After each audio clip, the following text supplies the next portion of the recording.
오늘 말씀의 제목은요, 영원히 기억될 여인입니다. 우리가 너무나도 잘 아는 말씀이죠. 예수님을 향한 깊은 사랑과 헌신의 이야기가 담겨 있는 오늘 본문 말씀입니다. 예수님은 이 여인에 대하여 복음이 전파되는 곳이라면 이 여자가 행한 일도 말하여서 그를 기억하라고 말씀하십니다. 그러니까 이 여인의 이야기는 어쩌면 이 세상이 끝날 때까지 계속 이야기되어지는 이 여인의 행위가 모든 사람들에게 그렇게 기억될 그런 이야기라는 거죠. 어떻게 이 여인의 이야기가 그렇게 기억될, 영원히 기억될 그런 행위가 될 수가 있었을까요? 간단하게 여러분들에게 도전드리고 싶은데, 첫 번째는 이 여인은 헌신의 때를 놓치지 않았어요. 기회를 놓치지 않았습니다. 여러분, 사랑에도 타이밍이 있다고 하죠. 우리가 누군가를 사랑한다면 주저하다 보면은 다른 사람이 데려가 버립니다. 그래서 여러분, 사랑도 때가 있어요. 기회가 왔을 때 붙잡아야 됩니다. 그 사람이 무엇을 좋아하는지, 또 어떤 음식을 좋아하는지, 또 어떤 일을 하는지 우리가 정말 알아야 우리가 또 적절하게 또 사랑을 표현할 수 있고 또 그에게 사랑의 기회가 다가오게 되어지는 거거든요. 오늘 우리가 읽은 본문 말씀은 예수님께서 이제 십자가를 곧 지시는 그 고난주간의 때를 보내고 있는 겁니다. 하루 이틀을 남겨놓은 그 시간을 보내고 있는 거예요. 그러니까 이제 며칠 있으면 예수님은 이 땅에 안 계시는 거죠. 그런데 그런 예수님 사랑하고 싶어도 이제는 우리 곁을 떠나셔서 사랑하고 싶어도 사랑할 수 없는 때가 가까우는 거예요. 예수님께서는 제자들에게 여러 차례 순환 예고를 하셨습니다. 내가 이제 대제사장들과 그 종들에게 많은 고난을 당하고 십자가를 지고 죽을 것이다라고 예수님이 몇 번이나 얘기하셨어요. 그러나 제자들은 예수님의 말씀을 잘 받아들이질 못했습니다. 그리고 그것을 잘 간직하고 기억하고 예수님 왜 이런 말씀을 하셨지? 묵상하지 않았어요. 예루살렘에 들어갈 때에도 사람들이 막 호산나 외치면서 너무너무 예수님을 반기니까 그냥 우쭐한 그런 마음만 들었겠죠. 오늘 여기 말씀도 나병 환자 시몬의 집에서 식사하실 때에 다른 본문을 보면 잔치를 할 때라고 얘기를 합니다. 그 잔치 분위기 속에 예수님은 이제 조금 있으면 십자가를 지셔야 되는 그런 마음이 무거운 상태였을 거예요. 그런데 제자들은 뭐 그런 예수님의 마음은 잘 모르고 그냥 그 잔치 분위기를 즐기고 있었을 뿐이에요. 그런데 그때 그 식사 자리에 한 여인이 나와서 예수님께 향유를 부어드리는 거예요. 예수님께 그 향유를 쏟아 부어드리는 겁니다. 원래 귀한 손님이 오면 향유 몇 방울을 찍어갖고 발라드리는 것이 예인데 이 여인은 그냥 몇 방울 정도가 아니라 그냥 전부를 다 그냥 쏟아 부어드린 거예요. 그러니까 사람들이 다 그 모습을 보고 왜 저 비싼 향유를 저렇게 허비하냐고, 몇 방울만 찍어드려도 그것이 예수님에 대한 충분한 그런 사랑의 표현이 될 거고 또 예수님을 섬기는 그런 귀한 마음의 표현이 될 터인데 그냥 전부를 쏟아 부어드리니까 그걸 왜 허비하느냐고 사람들이 그렇게 난리를 치는 겁니다.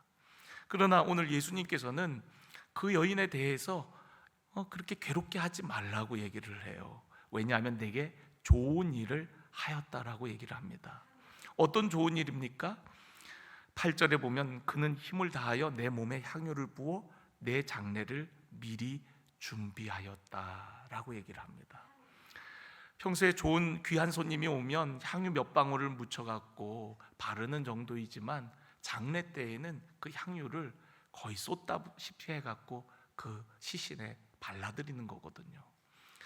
부활하신 주님이 아니죠. 부활하신 주님이 아니라 무덤에 갇혀있는 그 예수님, 제대로 장례식도 치러드리지 못한 그 예수님을 향품을 발라드리기 위해서 여인 몇이 부활의 아침에 그 무덤에 가잖아요. 그런데 오늘 이 여인은 예수님의 장례도 제대로 치르지 못할 것을 알고 그런 건 아니지만은 미리 예수님의 장례를 그렇게 준비한 것이 되었다라고 얘기를 해요. 그러니까 이 여인은 남들 다 못하는 그 기회를 붙잡아서 헌신한 거죠. 예수님 십자가에 달려 죽으시고 향품도 제대로 발라드리지 못했는데 그것을 미리 준비한 여인, 그 여인이 바로 오늘 여기에 나오는 이 여인. 우리가 다른 본문에 보면 마르다의 동생 마리아라고 표현되어 있는데 마리아라는 여인인 겁니다. 여러분 얼마나 귀합니까? 다른 제자들은 예수님이 말씀하셔도 제대로 알아듣지 못하고 지금 이제 예수님이 우리와 마지막 시간을 보내고 있다라는 것을 깨닫지 못했는데 이 여인은 예수님의 말씀에 귀를 기울이고 그리고 그 마지막 헌신의 기회를 예수님께 사랑의 표현을 할 수 있는 그 때를 놓치지 않은 거예요. 우리가 성경을 보면은 마리아는 늘 예수님 가까이서 말씀을 듣는데 집중하는 모습을 볼 수가 있죠. 예수님과 제자들이 이 마리아의 집에 방문했을 때 마르다는 음식 준비로 분주했지만 마리아는 예수님 곁에 붙어갖고 예수님 뭐라고 말씀하시나 그리고 예수님 말씀에 집중했어요. 그런 마리아의 모습 때문인지 마리아는 예수님이 지금 어떤 마음인지 이제 곧 있으면 우리를 떠나실 것 같은지 그런 걸 직감하고 마지막 헌신의 기회를 붙잡은 것입니다. 여러분 헌신의 때가 있습니다. 최고의 때는 지금인 줄로 믿습니다. 지금이 바로 최고의 헌신을 드릴 때인 줄로 믿습니다. 오늘 우리 집사님 기도하시면서 정말 지금 아이도 키워야 되고 또 일도 해야 되고 가사일과 직장일 여러 가지 일들을 하느라고 가장 힘든 시간들을 보내고 있는 때인지도 모르겠습니다. 그런데 하나님께서 원하시는 때는 지금인 것 같아요. 네. 모든 게 다 완벽하게 다 지나가고 우리가 나중에 우리가 헌신을 드리려고 그러면 늦습니다. 하나님 앞에 가장 최고의 때는 지금인 줄로 믿습니다. 어쩌면 가장 늦었다고 생각할 때, 어쩌면 조금 이르다고 생각되어질 때도 있을 거예요. 그런데 여러분 지금 하나님은 지금 그 헌신을 원하시기 때문에 지금 우리를 이곳에 부르시지 않으셨겠습니까? 아이들 다 자라고 또 모든 게 안정이 되고 그런 이후에 우리가 헌신을 하려고 한다면 그런 헌신의 기회가 사라져 있을 수도 있고 또 그때에 가서는 우리의 마음이 또 달라졌을 수도 있거든요. 지금 만약에 하나님께서 여러분에게 어떤 감동을 주셨다면 지금이 바로 그 때인 줄로 믿습니다. 저는 오늘 여러분들이 헌신을 미루지 마시고 감동 왔을 때 조금은 힘들어도 한번 그 힘을 다해서 오늘 이 여인이 그렇게 주님 앞에 그 헌신의 기회를 붙잡았던 것처럼 오늘 우리도 지금이 바로 그때임을 기억하며 조금 힘들어도 힘을 내서 한번 주님 앞에 기쁨으로 헌신하는 우리 사랑하는 모든 성도 여러분들이 되시기를 간절히 축원합니다. 두 번째, 이 여인이 어떻게 정말로 영원히 기억될 그런 여인이 될 수 있었을까요? 두 번째는 이 여인은 온 마음과 온 힘을 다한 사랑이었기 때문에 그렇습니다. 우리가 온 마음 다해 하나님 사랑, 온몸 다해 이웃 사랑이잖아요. 근데 여러분 사랑은요 적당이라는 게 없는 것 같아요. 어떻게 적당히 사랑합니까? 그건 사랑하지 않는 거죠 사실은. 여러분 사랑이 적당히 됩니까? 사랑은 정말 다 내어주고 싶은 거거든요. 다 내어주고도 더 주고 싶은 것이 정말 그 사랑입니다. 제가 계속 오래전부터 몇 달 전부터 계속 마음에 감동이 드는 문구가 있어요. 이제 여기 예배 올라올 때마다 이제 우리 찬양대회와 함께 올라오는데 그 계단 앞에다가 그 문구를 좀 써놔야 되겠다 하는 문구가 있습니다. 그 문구는 뭐냐면 예배는 하나님 앞에 드리고 더 드리고 싶은 것이 예배자의 마음입니다. 이런 문구를 좀 써놓고 싶은 거거든요. 그러니까 우리가 정말 하나님을 사랑해서 예배하는 것이고 예배를 드리고도 하나님 앞에 더 드리고 싶은 그런 마음이 예배자의 마음이 돼야 된다는 거예요. 그러니까 사랑하니까 그냥 다 드리고도 더 드리고 싶은, 힘에 지나도록 주님을 위해서 그렇게 뭔가를 하고 싶은 그 마음이 바로 정말 사랑의 마음이고 주님께 예배하는 우리들의 마음이 되어야 하더라는 것이죠. 그래서 오늘 여기 보면은 이 여인을 향하여서 힘을 다하여 내 몸에 향유를 부었다. 그 힘에 지나도록 그 힘을 다해서 부었다라는 거예요. 마지막 한 방울까지 주님을 위해서 부어드리는 그런 헌신을 보였다라는 겁니다.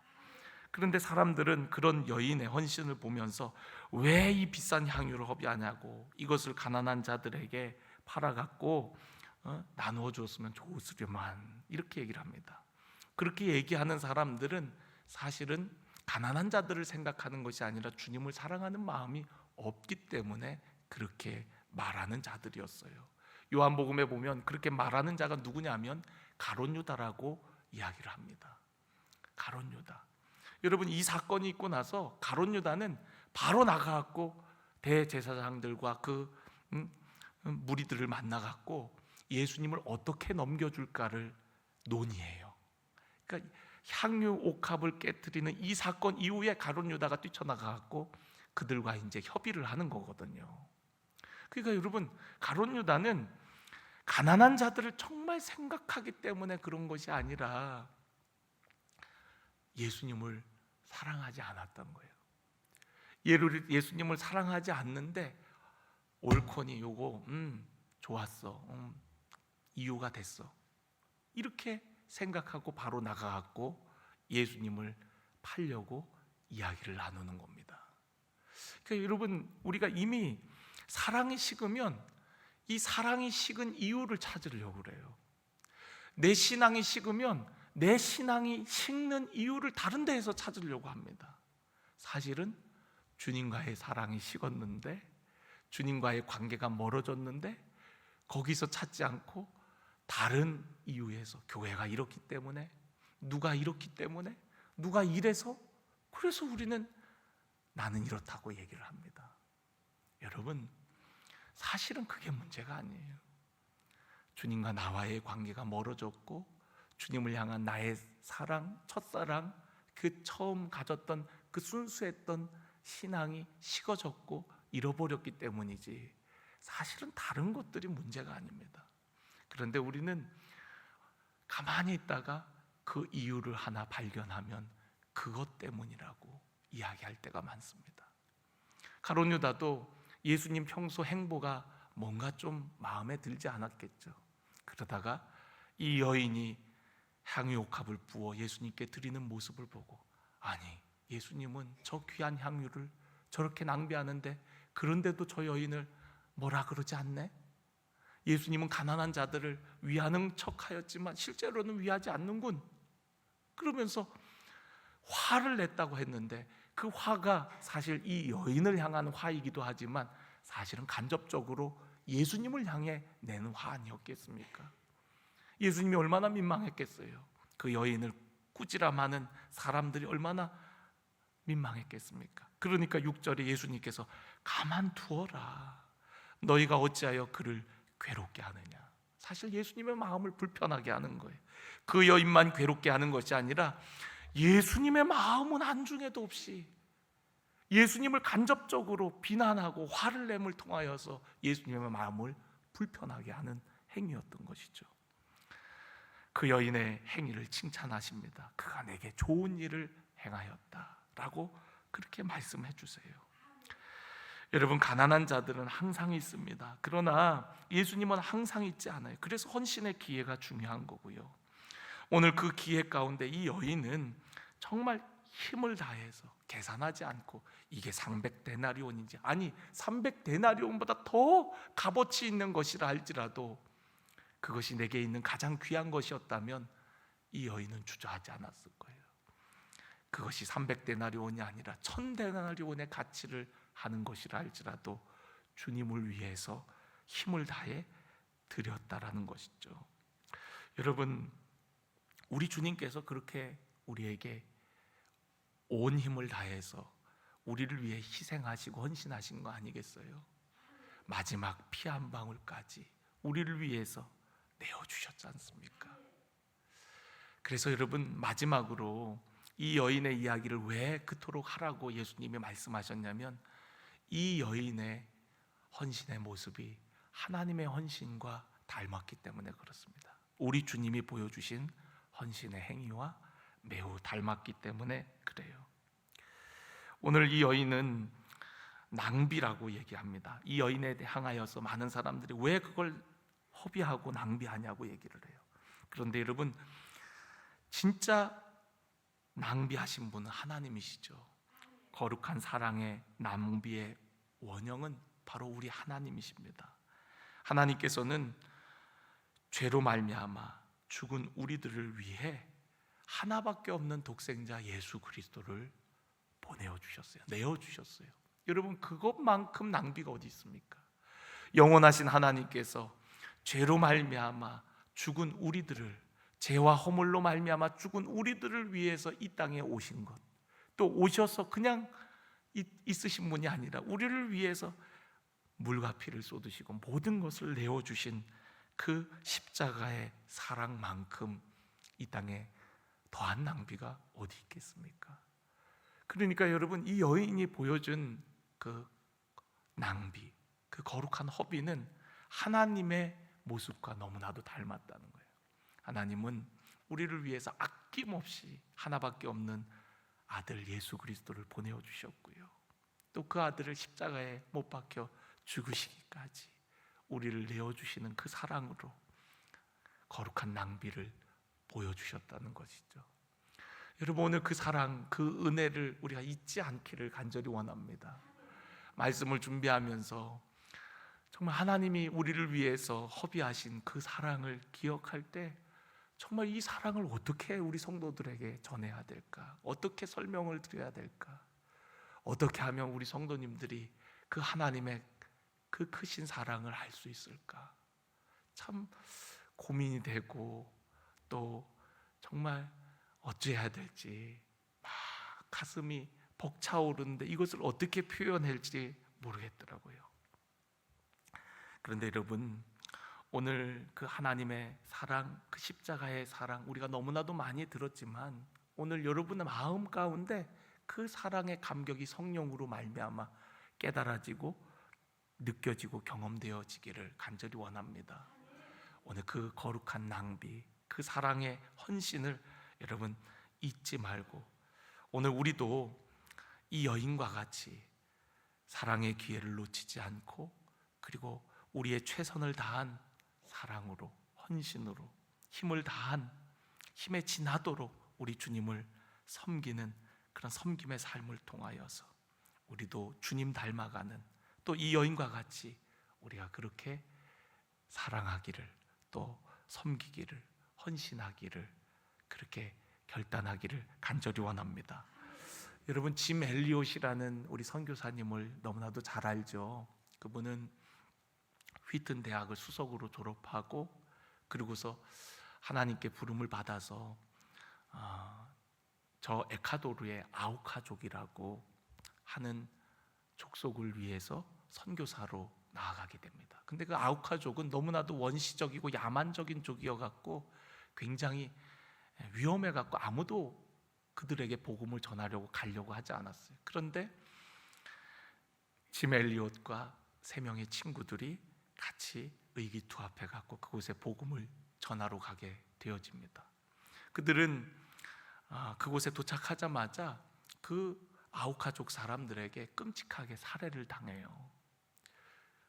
가서 제대로 복음도 전하지 못하고 죽임을 당하게 되어집니다. 그 당시 많은 기자들이 그의 죽음을 가리켜서 이 무슨 불필요한 낭비인가, 이 얼마나 인적 물적 낭비인가 라고 하면서 그러한 선교가 잘못되었다라고 이야기를 합니다. 그런데 짐 엘리엇의 아내인 엘리자베스 엘리엇은 이렇게 얘기를 해요. 원하지 않는 일이 일어나면 그것은 낭비입니다. 그러나 제 남편은 꿈을 이루었습니다. 감히 그가 이룬 꿈을 낭비라고 하지 말아 주십시오 라고 얘기를 합니다. 하나님을 위해서 자신의 생명을 드릴 수 있다면, 나를 위해서 생명을 바치신 그 주님을 위해서 내가 생명을 드릴 수 있다면 그것은 꿈을 이룬 것이지 결코 낭비가 아니라고 얘기를 해요. 이 이야기는 여기서 끝나지 않습니다. 그의 아내 엘리자베스 엘리엇이 간호사 공부를 해갖고 간호사가 되어서 그곳의 의료 선교사로 파송을 받게 되어집니다. 자기 남편이 죽은 지 10년 만에 자기 남편이 밟고 제대로 복음도 전하지 못한 그 땅에 이 아내가 가게 된 거예요. 감사하게도 아우카족은, 여인들은 힘이 약하기 때문에 여인을 죽이는 것은 치욕적인 일이라고 생각했기에 이 이방인이 왔음에도 불구하고 전처럼 이 여인을 죽이지를 않았다 그래요. 5년 동안 이들을 돌봐주며 고쳐주고 싸매어주면서 열심히 선교 사역을 하였다고 합니다. 5년이 지나서 이제는 안식년을 가져야 되겠기에 이제 아우카족을 떠나려고 하는데 추장이 이 엘리자베스 엘리엇이 떠난다는 얘기를 듣고 마을 잔치를 열어주게 됩니다. 마을 잔치를 열고 추장이 묻습니다. 아니, 당신은 어떻게 해서 우리를 위해서 이렇게 헌신하고 이렇게 우리를 위해서 고생을 합니까? 이렇게 이야기를 해요. 그러니까 엘리자베스 엘리엇이, 왜냐하면 제 남편이 당신들을 너무나도 사랑했기 때문입니다 라고 얘기를 해요. 그러니까 추장이 너무나도 의아한 거죠. 아니, 우리는 당신 남편을 만나본 적도 없고 당신 남편을 모르는데 도대체 당신 남편이 누구이길래 우리를 그토록 사랑했단 말입니까? 그러니까 엘리자베스 엘리엇이 오래전 당신들에게 복음을 전하기 위해 왔다가 죽임을 당한 그 사람이 바로 저의 남편입니다. 저와 제 남편이 당신들을 얼마나 사랑하는지 알려주려 여기에 왔습니다. 그리고 제 남편보다 당신들을 더 사랑하는 예수님과 그분의 기쁜 소식인 복음을 전하기 위해 이곳에 온 것이었습니다 라고 얘기를 하는 거예요. 그 얘기를 들은 아우카족 사람들은요, 충격을 받게 되고, 그리고 엘리자베스 엘리엇이 전하는 그 예수님, 그의 남편이 사랑해서 이 땅에 왔다고 했는데 남편보다 더 사랑한다고 한 그 예수님을 받아들이게 된 거예요. 그래서 온 부족이 다 예수를 믿게 되어진 것입니다. 저는 이 이야기를 늘 가슴에 새겨요. 아, 그렇구나. 주님이 우리를 사랑하셔서, 하나님이 우리를 사랑하셔서 예수님을 보내셨고, 그 예수님의 사랑을 받은 우리들은 또한 누군가에게 그 사랑을 전하는 자들이라는 것. 누구보다도 사랑의 허비를 많이 하신 하나님, 우리의 인생이 어느 곳에서 주님을 위해서 헌신하는 것이 때로는 낭비와 같아 보이고 허비와 같아 보이지만 그것이 결코 없어지는 것이 아니라는 것, 그 사랑이 사라지는 게 아니라는 것, 마침내 사랑으로 심겨진 복음의 씨앗은 언젠가는 반드시 열매 맺게 되어진다는 것. 여러분, 오늘 우리의 헌신이 얼마큼 정말 주님 나라에 도움이 될까? 얼마큼 교회에 도움이 될까? 우리 그런 생각이 들 때가 가끔 있을 거예요. 그러나 여러분, 우리가 오늘 드리는 사랑의 헌신들이 마침내 5년 후, 10년 후에는 귀한 열매가 되어질 줄로 믿습니다. 제가 우리 사역자분들에게도, 부목사님, 우리 전도사님들에게도 그런 말씀을 간혹 드려요. 우리 너무 마음 조급하게 먹지 말자. 우리 지금부터 하나씩 좀 더딘 것 같아도 하나씩 세워가고, 그리고 5년 후, 10년 후 우리 교회를 바라보고 우리 사역을 했으면 좋겠다. 물론 하나님께서 우리로 하여금 얼마만큼 여기에서 사역하게 하실지는 그건 모르는 일이지만 그거 계산하지 말자. 우리에게 주어진 시간, 맡겨진 시간, 지금이 바로 그 헌신의 때이기에 우리 그런 거 생각하지 말고 5년 후, 10년 후를 위해서 지금 눈물 뿌려 지금 하나씩 하나씩 세워간다면 5년 후 더욱더 빛을 발하는 교회, 10년 후 정말 다음 세대들로 가득한 교회, 하나님의 영광을 나타내는 교회가 되지 않겠냐. 오늘 뿌리는 씨앗, 오늘 우리가 드리는 헌신이 지금 당장 어떤 결과, 어떤 상황의 변화를 가져오지 않는다 할지라도 저는 오늘 여러분들이 지금이 바로 가장 그 헌신을 드려야 될 귀한 때라고 생각하고, 여러분 오늘 이 여인과 같이 그 헌신의 기회를 놓치지 말고 우리의 힘을 다하고 또 예수님이 보여주신 그 헌신과 같이, 하나님이 보여주신 그 사랑의 깊이와 같이 우리들도 그 헌신과 사랑을 닮아가는 삶이 되어지기를 간절히 축원합니다.